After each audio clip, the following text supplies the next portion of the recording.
পৰিৱৰ্তন হ'ব নেকি মুদৈবৰীত পৰিৱৰ্তন বিচাৰি বিপিএফত যোগদান শ লোকৰ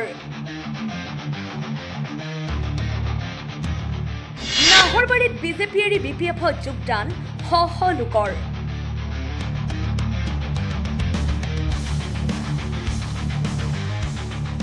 বিটিসি নিৰ্বাচনৰ প্ৰাক মুহূৰ্তত পুনৰ চমক সৃষ্টি বিপিএফ দলৰ পুনৰ বিপিএফ দলত যোগদান কৰিলে শ লোকে বিটিসি পৰিষদীয় নিৰ্বাচনক লৈ যেন যুদ্ধং দেখি ৰূপ ধাৰণ কৰিছে হাগ্ৰামা মহিলাৰীৰ বিপিএফ দলে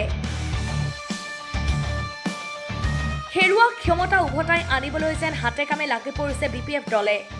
এবাৰ মুদৈবৰী পৰিষদীয় সমষ্টিত শ লোকে যোগদান কৰিলে বিপিএফ দলত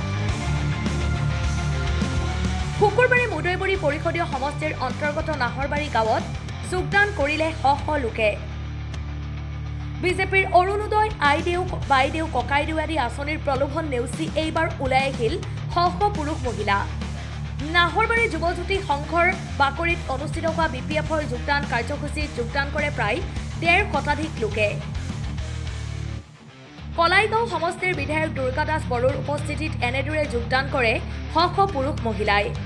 সমাজসেৱক ঝণ্টু কৰৰ সভাপতিত্বত অনুষ্ঠিত হোৱা সভাত মুদৈবৰী ব্লক বিপিএফৰ সভাপতি মুকুল বড়ো প্ৰাক্তন ইএম জগদীশ চৰকাৰ বিপিএফ দলৰ নেত্ৰী দুলুমণি ডেকা ডিম্বেশ্বৰ দাস যুৱ নেতা বিচিত্ৰ বৰুৱা সুভাষ মজুমদাৰ অৰুণ শৰ্মা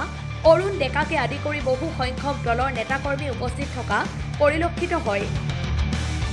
সাংবাদিকৰ আগত বিধায়ক দুৰ্গা দাস বড়োৰ মন্তব্য বিজেপিৰ পাৰিষদগৰাকীৰ প্ৰতি সমষ্টিৰ মানুহৰ মুখভংগ হৈছে নাহৰবাৰীত ১০০% বিজেপিত ভোট দিয়া মানুহ এতিয়া পৰিৱৰ্তন বিচাৰি বিপিএফ দলত যোগদান কৰিছে তদুপৰি আগন্তুক পৰিষদীয় নিৰ্বাচনত বিপিএফ দলে ২৫খন বিজয়ী হৈ এইবাৰ চৰকাৰ গঠন কৰিবলৈ সক্ষম হ'ব বুলি মন্তব্য কৰে উল্লেখ্য যে মুদৈবৰী পৰিষদীয় সমষ্টিত শেহতীয়াভাৱে বিজেপিৰ একাংশ নিষ্ঠাবান কৰ্মীয়ে ধাৰাবাহিকভাৱে দল ত্যাগৰ মাজতে এনেদৰে ১৫০ শতাধিক লোকে বিপিএফ দলত যোগদান কৰাত চিন্তিত হৈ পৰিছে মুদৈবৰী ব্লক বিজেপিৰ একাংশ নেতাকৰ্মী আজি গেৰুৱা প্ৰাইমাৰীৰ অধীনত আৰু আমাৰ মুদৈবৰী ব্লকৰ সৌজন্যত নাহৰবাৰী গাঁৱৰ দুটা ভোট চেণ্টাৰৰ প্ৰায় ১৫০ পুৰুষ আৰু মহিলাই বিজেপি দলৰ পৰা আহি বিপিএফ দলত যোগদান কৰিছে আমি তেখেতসকলক আদৰণি জনাইছোঁ আপোনালোকে দেখিছে লাহে লাহে ইয়াত ভাৰতীয় জনতা পাৰ্টিৰ যিগৰাকী MCLA EM হিচাপে আছে তেওঁৰ প্ৰতি মানুহৰ মোহভংগ হৈছে আৰু ১০০% বিজেপিক ভোট দিয়া এই নাহৰবাৰী গাঁৱৰ ৰাইজ আজি বিপিএফ দলৰ লগত সহযোগ কৰিবৰ কাৰণে আগবাঢ়ি আহিছে আমি তেখেতসকলক ধন্যবাদ দিছোঁ আৰু আমি তেখেতসকলক কৈছোঁ যে বিপিএফ দলৰ আদৰ্শ আৰু যি নীতি সেই নীতিটো সকলো ধৰ্ম জাতি আৰু বৰ্ণৰ মানুহক লৈ আগবঢ়া নীতি আৰু হাগ্ৰামা মহিলাৰীৰ নেতৃত্বত এইবাৰ ২০২৫ত বিটিসি চৰকাৰ হোৱাটো প্ৰায় খাটাং হৈছে আমি ২৫খনতকৈও অধিক আসনত বিজয়ী হ'বৰ কাৰণে সম্পূৰ্ণ প্ৰস্তুতি ৰেডি কৰিছোঁ আমাৰ প্ৰাৰ্থীৰ তালিকা লোৱা হৈছে আৰু মাত্ৰ কোনজন প্ৰাৰ্থীক দিয়া হ'ব সেইটো দিবলৈ বাকী আছে